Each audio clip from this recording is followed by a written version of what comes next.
Good morning, everybody. Welcome to RSM and our joint webinar with Ferrier Pearce on pension scheme member communication. We'll be discussing this morning the risks, opportunities and challenges that trustees face in this area. I would encourage you all to please mute your phones and also to think about submitting any questions that you may have. You can do this in your question and answer tab, which you should be able to see on your screen. And we'll look at as many of these as we can at the end of the session. I'm Karen Tasker, and today I'm joined by Laura from Communication Consultants Ferrier Pearce, as well as my colleague from RSM, Sheila Pancholi. As head of DC at RSM, communication with members is something I'm often asked about, and it goes without saying that the pressure and demands on trustees is high. Increasing regulation, complexity and funding constraints, coupled with an ageing population of people who will increasingly rely on private pensions, will mean a continued focus on those who run our pension schemes, the trustees, for years to come. And with so much regulation out there, sometimes it can be difficult to focus on what's really important in pensions, and that, of course, is the member. Today's webinar is the second in our series of governance, and we'll cover some great insights from Ferrier Pearce on ways of communicating with members effectively. Member engagement's a challenge across our industry, and just disclosing information is not enough to ensure that members are well informed about their pension and also those risks that come along with it.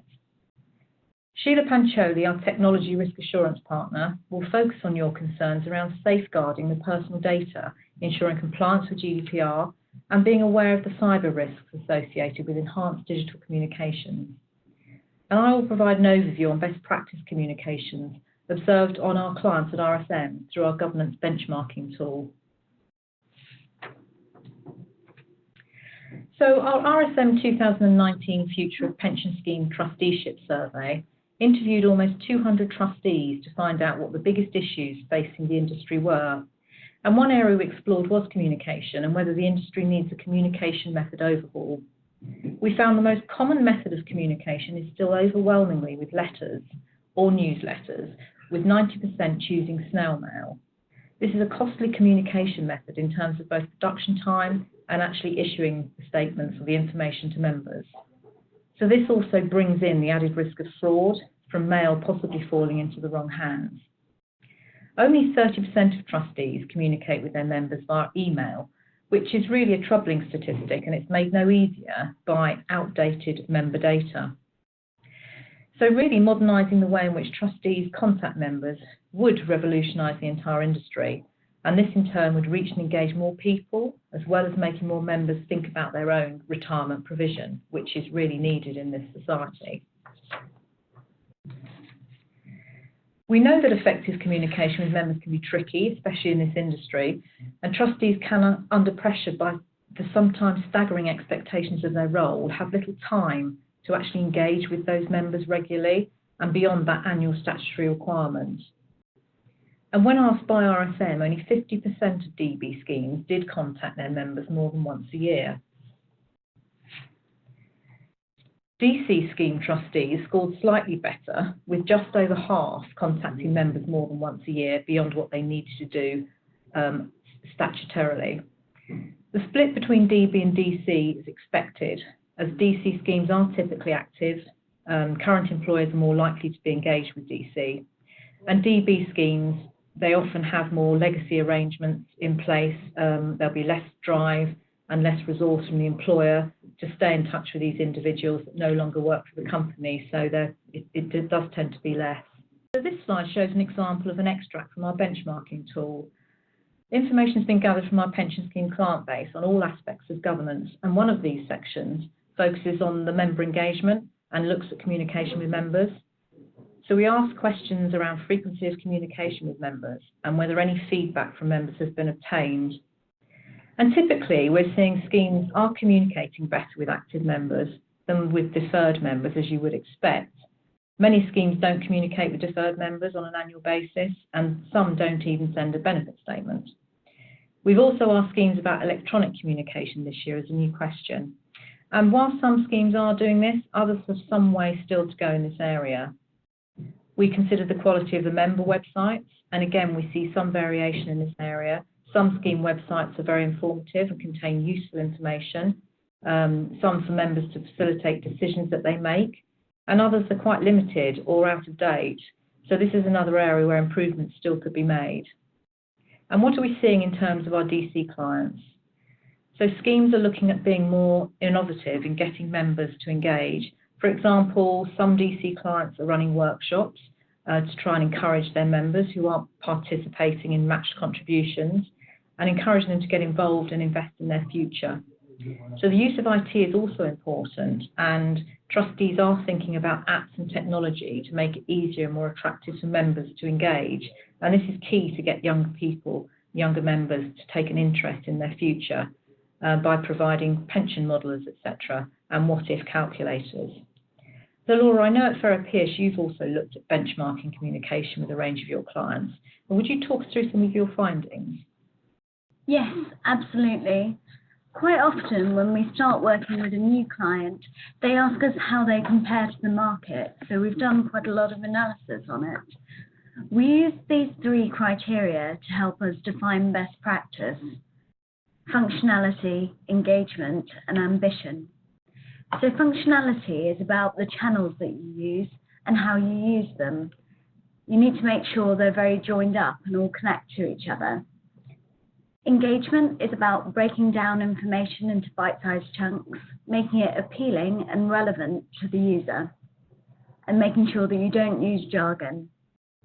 Ambition, I think, is the most important of these 3 because it drives the other 2. That's about whether you're being compliance-driven, just ticking the regulatory boxes, or whether you really want to inform your members and make sure that they feel very supported in their decision-making. In defining best practice, we've looked at a range of single and multi-employer occupational schemes, as well as providers that are really exploiting technology and looking at things from the user perspective, so really offering best-in-class user journeys. So this is what it looks like. I like to start with the upper right-hand quadrant. So these are the front runners, and they're really market leading. So what defines these is that they've been really strategic about their engagement approach. They've got really joined up channels. So for example, using voice technology as well as portals and tools and modelers. And where they have apps, they've got a really clear purpose and it's obvious how to use them. They've also thought about how these tools are explained using really clear language, avoiding jargon, and just making it very quick and simple for the user. If we look now at the bottom right-hand quadrant, I think this is quite an interesting one because everyone on this chart is on a journey, but these ones have chosen to start with technology. So they've perhaps introduced a tool or introduced RoboChat, but they maybe haven't thought so much about how they explain it. So the language might still be unclear, but that could be easily improved, and they've got the technology in place to really make that much more impactful. The upper left-hand quadrant is almost the flip side of that, where they've started by improving the language, and in the example given here, they've really started to make strides ahead because they've started to use flowcharts and process diagrams, which really break down the information and make it much easier for the user to navigate and understand what steps they need to take. The bottom left-hand corner are the examples of what not to do. So this goes back to what I was saying earlier about ambition driving the functionality and engagement, because they're very much compliance driven. And yes, they are meeting all the requirements set out in the regulations, but they're not really engaging with the members because they're bombarding them with very text-heavy information. It's very difficult to understand because there's a lot of jargon, and they're not signposting at all to what the member needs to know and why they might want to know it.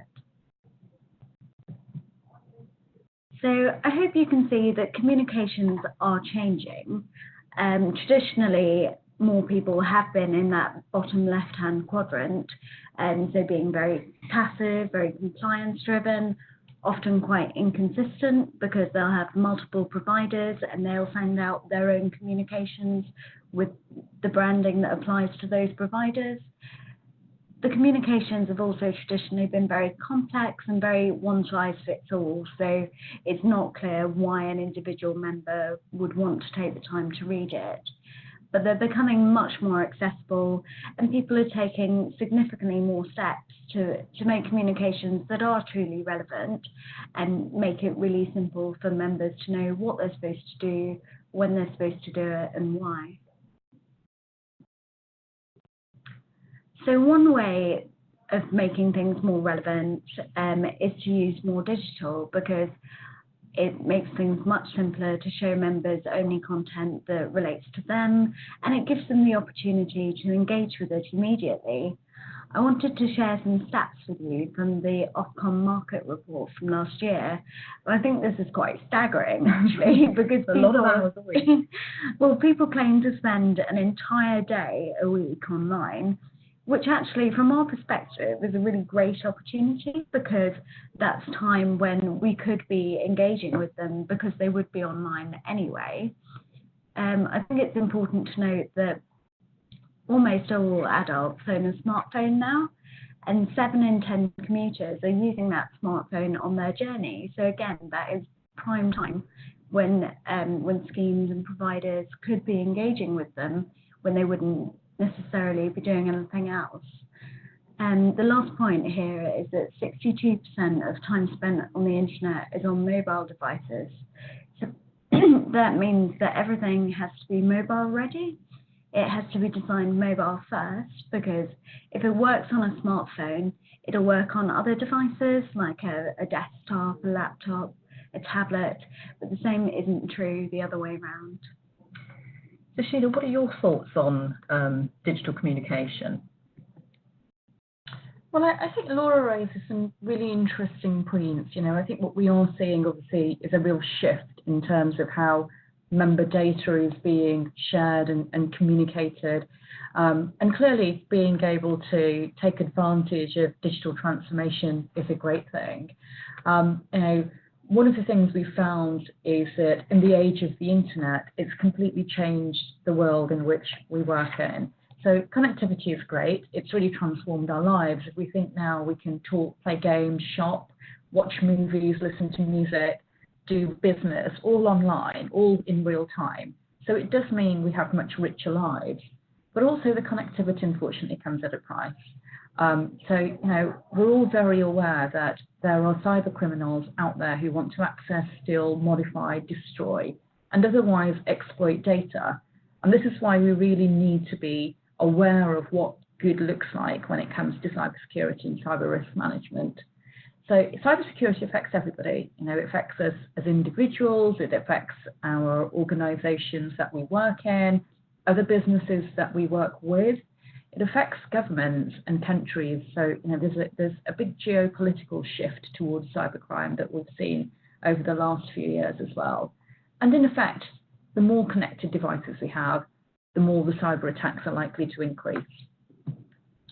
And if we just think about what some of these connections might look like, this slide is just an example of some of the means by which we are now very connected nowadays.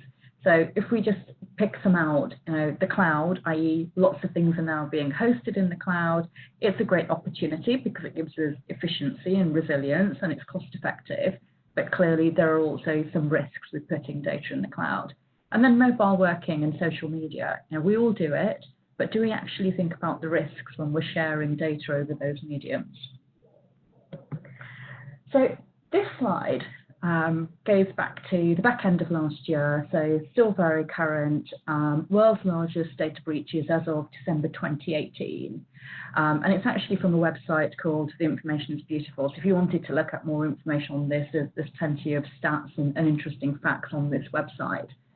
What's interesting is that 25% of events were initiated by insiders. Now, this may have been deliberately. In most instances, it was actually accidentally, i.e. in error. So somebody not thinking about what link they were clicking on, not thinking about what attachment they were opening, or even maybe just inadvertently sending somebody to the wrong recipient. And then let's think about the value of that data that we so readily share nowadays as well. So data does have a lot of value, but it really depends on who that data belongs to as to how we define what that value is. So if we think about data that belongs to us, data that's personal to us, it could be personal just in terms of our name, our address, our telephone number, but it could be more sensitive in that it could be information that relates to our financial standing, for example. And pension data is very valuable. It can be valuable on the black market, so on the dark web. We know that data such as pension data can sell 3 times over within 2 minutes on the dark web, so it has a real value associated with it. And many cyber criminals are selling that kind of data on the dark web. But also obtaining data such as contact details and personal information does help many organisations market their products and services to individuals as well.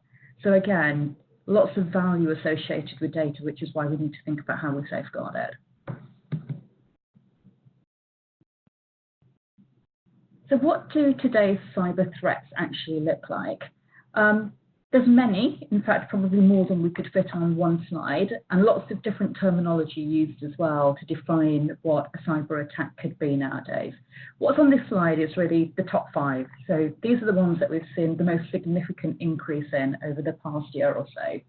So if we start with spam emails, these are emails sent to millions of email addresses every day to gain personal information. There's different types of emails, and basically depending on who's being targeted, how specific the attack is, different types of information being sought. So ultimately, the idea of this is that it brings down your network and your systems because in effect you've overloaded the capacity of the network. And then on the other end of the spectrum, we've got phishing. Now, phishing relates to sending out blanket emails in the hope that a recipient or a group of recipients will follow the link, open the attachment or reply with personal information or commercially sensitive information. And we've seen a significant rise in phishing attacks because they're actually very, very simple to undertake. And then in the middle, we've got some other forms of attacks that you may or may not be familiar with. But the main thing is that we are seeing a significant increase in different types of cyber attacks. And it's really about having the awareness so that when something like this comes into your email box, for example, you can think twice and you can ask yourself, is this the right thing to do? And you're right there, Sheila. I mean, trustees must consider the robustness of their cyber mitigation controls, as well as the monitoring and the training of all the staff that they deal with, who are communicating with members to make sure that they're fraud aware and also GDPR compliant. Looking at these results of our future pension scheme trusteeship survey, this does show a rise in data ID cyber fraud incidents, with transfers and liberation fraud sitting at 8%. And I suppose, Laura, from communications background, what experience do you have of any communication methods for members coming up to retirement? And there are now numerous options available to members, in particular on DC, with drawdown, etc. I mean, are you finding communication is relevant, or are there still some pitfalls? And what should members really be wary of? Sure, yes, we work with a lot of schemes on their retirement communications. So this is obviously one of the key times for communicating with members. And as you say, Karen, it's just getting thicker and more dense as members have more and more options, especially in DC. I think something that we found that's a particular concern is that when administrators send packs out, they quite often explain the options and then have the risk warnings available as a separate document, which I think creates a risk in and of itself, because members are reading the information, they don't necessarily get the risk warnings, and they're taking decisions based on incomplete information. I think the most important thing for schemes to do in this context is to make the information about the options really clear using very simple language, and also include the risks with them, and again make them very clear, making it very obvious what it is that the members should do and what they should watch out for. And I think, again, if there is some digital element to that, then that's all to the good, because members could perhaps hover over information to see what the risks might be. But yeah, I think just make it very difficult for members to miss the risks. Okay, no, thank you. And sort of, we're talking very much now in the sort of IT digital world and communication, and people, the risk increasing. And I suppose looking at the sort of the emails, because that would be, I would have thought, the most opportune point that a fraudster would want to contact a member. So I suppose, Sheila, could you sort of talk us practically through a scam, a phishing scam? Yeah, of course, Karen. So, I guess the question is, how do these cyber attacks actually work? How would a member potentially be scammed into thinking that they were providing information to a site that's known and trusted to them, or an individual that's known and trusted to them, but actually it's been set up by a fraudster? So if we look at this example, this is the UK Government's Pension Tracing Service, and as you're probably aware, the portal can be accessed through the official government website, gov.uk. But actually, it's very easy for fraudsters to find and set up sites with very similar domain names, which actually to a member and to the layperson would look like the genuine website. So, for example, findyourpension.org or .com or .org.uk all sound official and may actually dupe members, but actually can be purchased for as little as 99 pence a month. So again, not really expensive for a fraudster to set up. And if we look at this, a fraudster can actually create a very simple phishing email that can be sent to a group of individuals or even thousands of people, so thousands of members, for example, at once.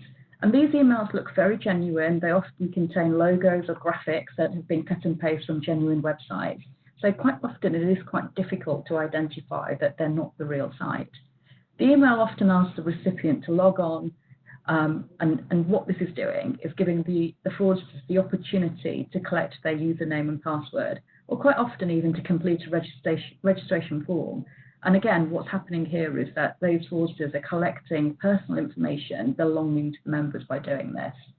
So what can you do to prevent this from happening? What can you do to be aware and think twice when you think something doesn't look right? Well, firstly, email addresses can be easily spoofed. So if you hover your mouse over or click on the recipient's address, this should show you the actual address the email came from. So it's always worthwhile doing that very simple check. Most phishing emails are often quite impersonal because they're sent to so many people. Greetings such as "Dear Sir," "Dear Customer," or where no name is given should be treated with caution because in effect it's not personal, it's not coming directly to you. And quite often you'll find actually the language isn't what you would expect in these kinds of emails as well. So if it looks strange, quite often it's because there's something not right with it. And then links in emails should really be avoided, and attachments, unless you know that that sender is somebody who is a trusted sender and somebody that you've actually liaised with previously online. And these links can be easily masked as well. So again, if in doubt, hover over the link and see exactly what you're being sent.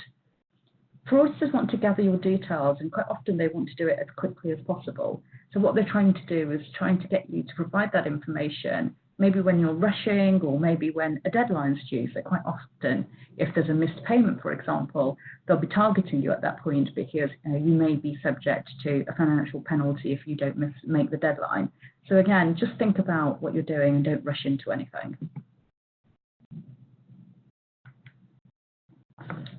One of the things we do know from our experiences of working with many organisations, including clients across the pension sector, is that it's certainly much easier to prevent cybercrime in the first instance than it is to pick up the pieces afterwards. What we find is when a data breach has occurred or when a cyber incident has occurred and it's affected your systems and individuals who that data belongs to, it can be very, very time consuming to deal with that incident. So it's really important that everybody in the organisation thinks cybersecurity and also that everybody in the organisation has a part to play by following the simple steps. So this slide is quite an interesting one because actually what this slide shows us is the number of data breaches that have been reported since the General Data Protection Regulation came into force in May 2018. So this is very much what did the first 6 months look like after the GDPR came into force. The good news is obviously we're now seeing a significant increase in the number of data breaches being reported. The not so great news is that clearly what this tells us is that the number of actual data breaches is also increasing. Now, this is probably just a proportion of actual data breaches that occur, bearing in mind that not all will be reported to the ICO. So if we look at these numbers, they're pretty staggering, which tells us actually there's still a lot more that can be done to safeguard systems and data. And since GDPR came into force, what does the data breach landscape actually look like? And what do we need to be thinking about when it comes to reporting data breaches? In particular, when we're looking at pensions and member data, what we need to think about is that these are individuals, data subjects, and member data can include some very personal, sensitive and confidential data as well. And clearly it's shared with many, many different organisations. It's passed from, obviously, administrators and from other various organisations as well, back to members. So it can go through quite a number of channels, which again, when we talked earlier about connectivity and that opportunity for data to be intercepted, it means that there are many opportunities for member data to be breached.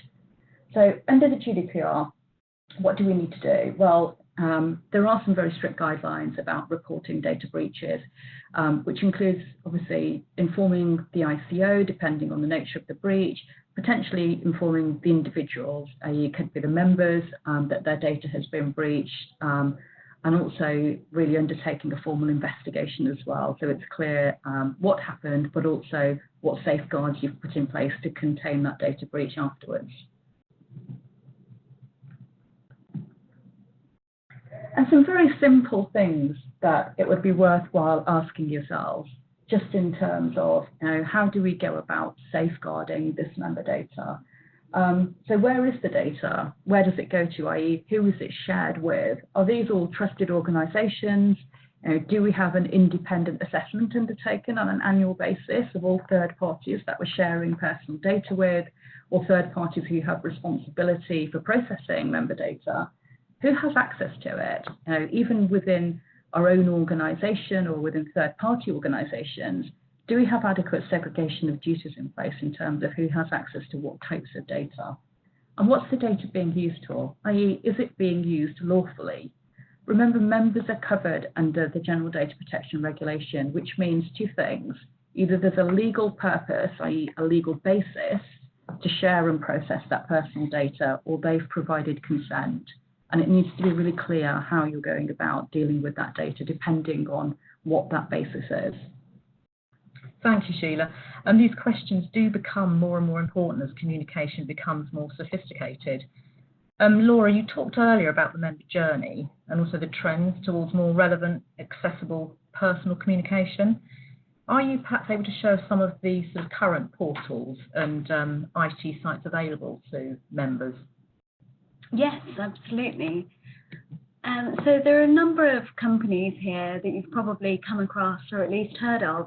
They used to be called disruptors, but now what they're doing is so in line with what everyone's doing anyway that it seems a bit old-fashioned to call them disruptors.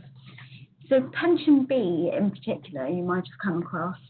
I think what makes them a particularly good example is that they present just the information that you need, make it really clear what you need to do with it, and just make it really quick and simple, and you can click through very quickly, find what you need to do, along with any other calls to action or any risks that you need to be aware of.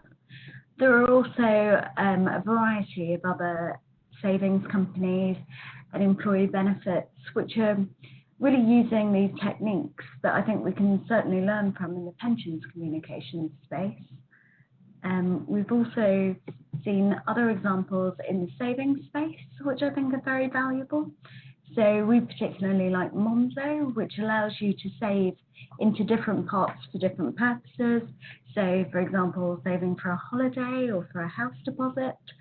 And it actually means something to the person who's saving. It's not just something arbitrary. Also like to mention Moneybox, which is all about micro saving. So when you spend money using your card, it will round up to the nearest pound and put the extra money into a savings account. So you barely notice that you're saving, but if you check in every so often, you can see that you've actually saved quite a lot and you can use that money. So we can't finish this session without consideration of the government's pension dashboard project. The dashboard is the intended online platform allowing people to manage their multiple pensions all in one place.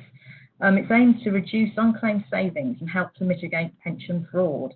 Yet the long-awaited project is still pending. I think it was due to come in later this year, but it's expected within 4 years.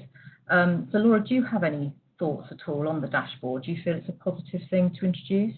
Yes, we are definitely pro-dashboard. We think it's really helpful for people to have access to information about their pensions, particularly where they might have lost some. So people are working in significantly more jobs than they used to. So there's a chance that they might be entitled to some money that they would otherwise have forgotten about, and the dashboard can help them find that. A caveat that I would put on this is that the communications around the dashboard need to be really, really clear, because I think this is such a good opportunity. It would be a shame to waste it by having people have difficulties with logging in or not understanding how they could use the information, not understanding the risks. And if that happens, then they're not going to log back in again, so you've lost the engagement. So I think, yeah, very positive about it, but it needs to be well communicated. And I think that's really what these main statistics show. I mean, these are generally available stats on interest in the pension dashboard.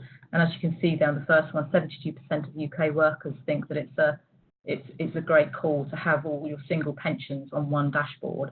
So very positive news. And I suppose, Sheila, just thinking about trustees, and I'm a trustee myself of the pension scheme, should I really be worried about the security of my members' data if we start to use these portals more and more? And how can members protect themselves?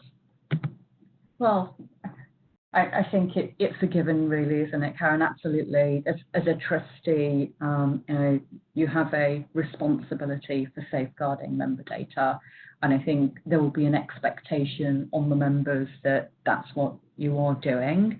I think particularly in an age where we're going through such significant digital transformation, there is almost definitely a responsibility on any organisation, in fact, that's dealing with personal data to demonstrate that they have the right controls and processes in place to safeguard it.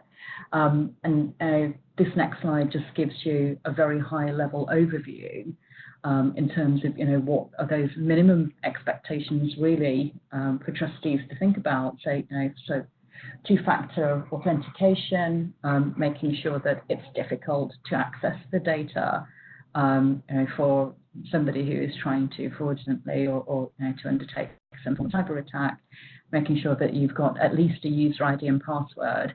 But what we're now seeing actually with digital is many organisations moving towards things such as fingerprinting and facial recognition. So just thinking about those new technologies as well. Regular vulnerability and penetration testing. This is independent assessments at least once per annum to make sure that all of the network connections that you have in place, whereby the data is being shared with all of these various third-party searches administrators, that you've got good, robust network controls in place, and there's no possibility of anybody being able to intercept that. And things like encrypting data as well, making sure that data, both at rest, i.e. in a database or in a system, or data that's being transferred via an interface is encrypted so that even if somebody does manage to access it, they can't do anything with it.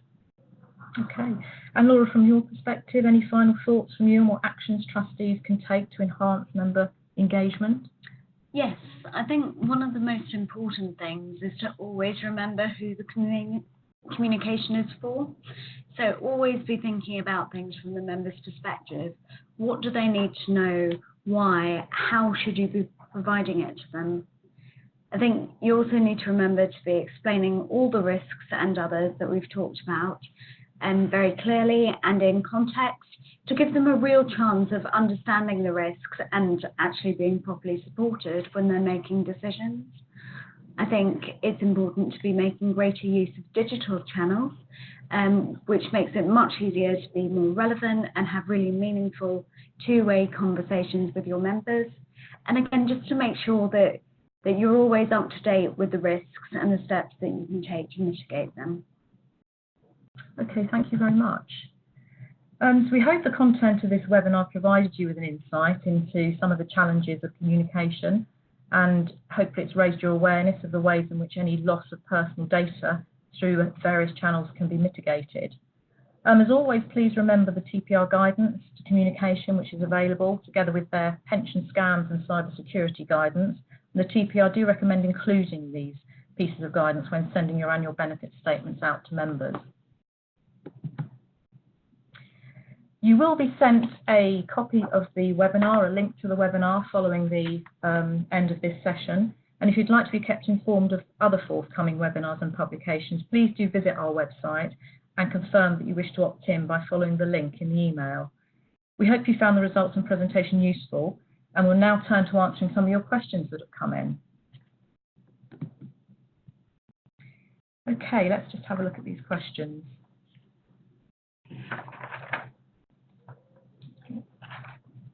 Right, one here then for you, Laura, possibly. Isn't it only young people who want to connect or communicate digitally? It's funny, that's something we hear quite a lot from the schemes that we're working with. And of course the answer is no. I mean, you just need to speak to, I guess, anyone and know that pretty much everyone is using technology for all sorts of things, for online banking, for booking holidays. It's definitely not just young people. And in fact, the fastest growing area of the market for smartphones and for using online apps is the over 55s, and that represents about 14 million people just in the UK. Wow. Have you got any comments on that, Sheila?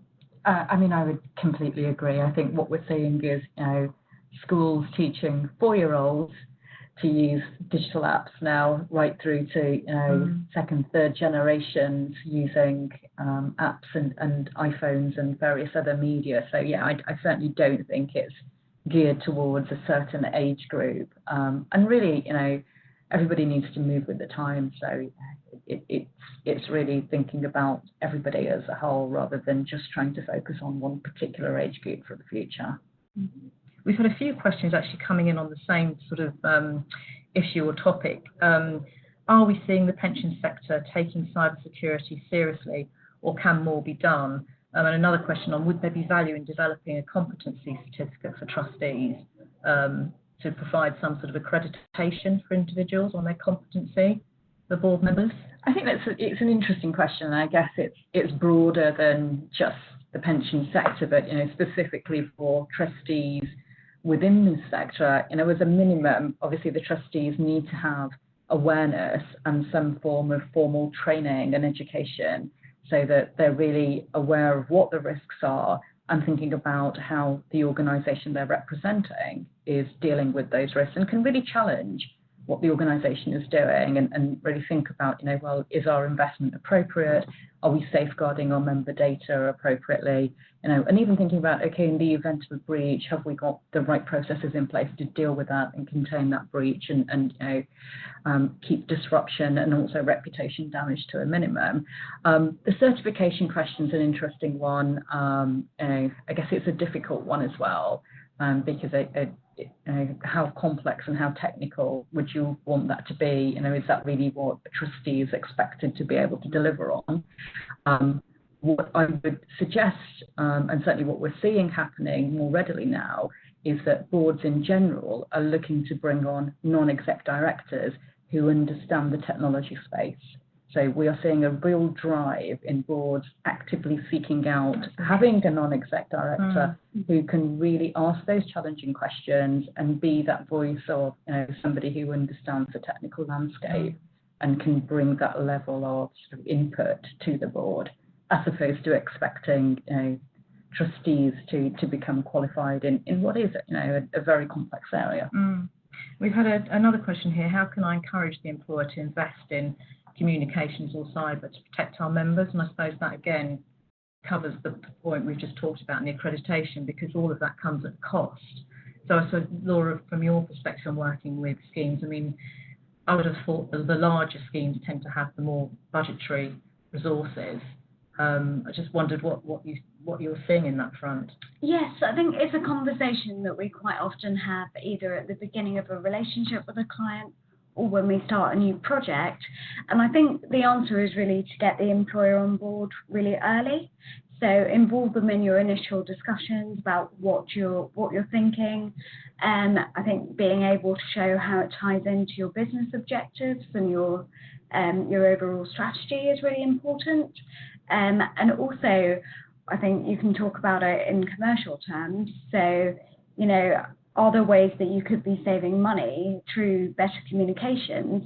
So I suppose an obvious example of that would be if you've got a call centre, could you cut down the number of calls and emails coming through them just by making the information available for free much clearer, so that people don't have to ask basic questions?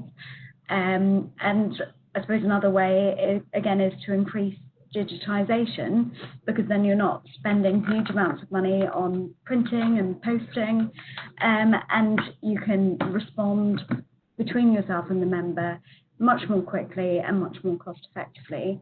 So there are really strong arguments for each of these, and I think it's just important to get the employer on board at the outset. Okay, we've come to the end really of our session. We've overrun, and I apologise for any technical issues at the start of the webinar, but I hope you've enjoyed listening to Sheila and Laura and you've taken something away from that. If any of your colleagues were unavailable to attend, then the webinar will be accessible from our website in the future. And as I say, if anyone's registered, you'll get a copy of that link anyway. So thank you very much. Thank you, Karen.